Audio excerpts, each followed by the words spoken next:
Hello friends, welcome to South Indian Culinary YouTube channel. இன்னைக்கு நம்ம ரொம்பவே ஹெல்த்தியான வாதநாராயணன் கீரை சேர்த்து ராகி அடை எப்படி செய்யறதுன்னு பார்க்கலாம். இதுதான் வாதநாராயணன் கீரை.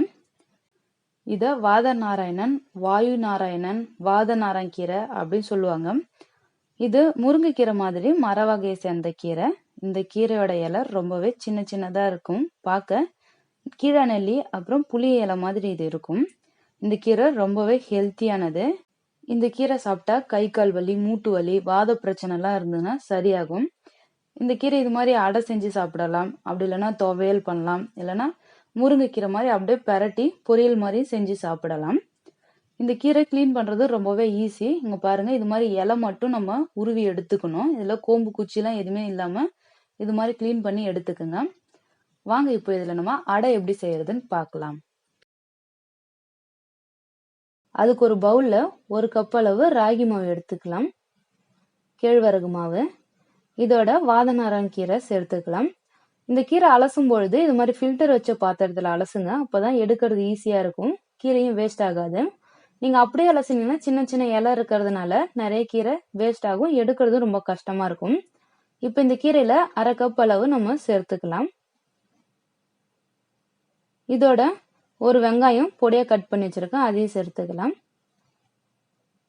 ஒரு பச்சை மிளகாய், இது ஸ்மால் சைஸ் பச்சை மிளகாய், கொஞ்சமா சேர்த்துங்க, அதிகம் காரம் சேர்க்க வேண்டாம்.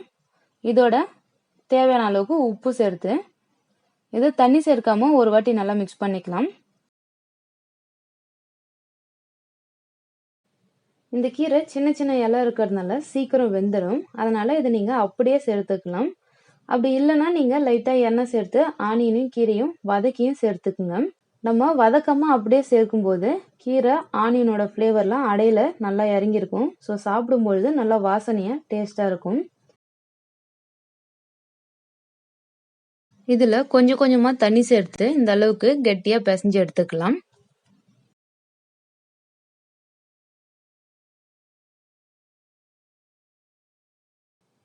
இப்போ இதை அடை தட்டுறதுக்கு ஒரு உருண்டை எடுத்துக்கலாம். அடை தட்டுறதுக்கு நான் ஒரு சுத்தமான கிளாத்தை தண்ணியில நனைச்சு எடுத்திருக்கேன். அது மேல வச்சு இது மாதிரி ரவுண்ட் ஷேப்புக்கு தட்டிக்குங்க. இது மாதிரி நம்ம தட்டும் போது எடுக்கிறதுக்கு ஈஸியாவே இருக்கும். அதுக்காக தான்.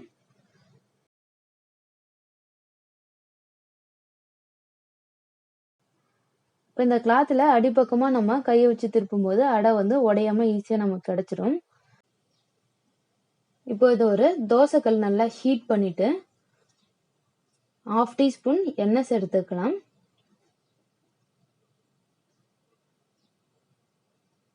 இதுல நம்ம தட்டி வச்சிருக்க அடையை சேர்த்துக்கலாம். இந்த அடை பார்த்தோன்னா 5 நிமிஷத்துல இருந்து 10 நிமிஷம் வரைக்கும் நல்லா குக் பண்ணுங்க. மீடியம் ஃப்ளேம்ல குக் பண்ணுங்க. 2 சைடும் நல்லா வேகிற அளவுக்கு ஈவனா திருப்பி திருப்பி விட்டு வேக வச்சு எடுத்துடுங்க. இது வெந்துருச்சுன்னா அந்த ஆனியன், இந்த கீரோட ஸ்மெல்லாம் நல்லா வாசனையா இருக்கும். பாருங்க, இந்த அளவுக்கு நல்லா செவந்து வந்தோடனே எடுத்துடலாம். ஆனியன் கலர்லாம் லைட்டா சேஞ்ச் ஆயிருக்கும். பாருங்க, நல்லா சூப்பரா வெந்திருக்கு. இது மாதிரி எல்லா அடையும் செஞ்சு எடுத்துருங்க. இந்த ரெசிபி ரொம்பவே ஹெல்த்தியானது. இந்த கீரை கிடைச்சதுன்னா உங்க வீட்டுல கண்டிப்பா ட்ரை பண்ணுங்க. இந்த வீடியோ பிடிச்சிருந்ததுன்னா லைக் பண்ணுங்க, ஷேர் பண்ணுங்க. மறக்காம சவுத் இந்தியன் கல்னரி யூடியூப் சேனலை சப்ஸ்கிரைப் பண்ணிடுங்க. தேங்க்யூ ஃபார் வாட்சிங்.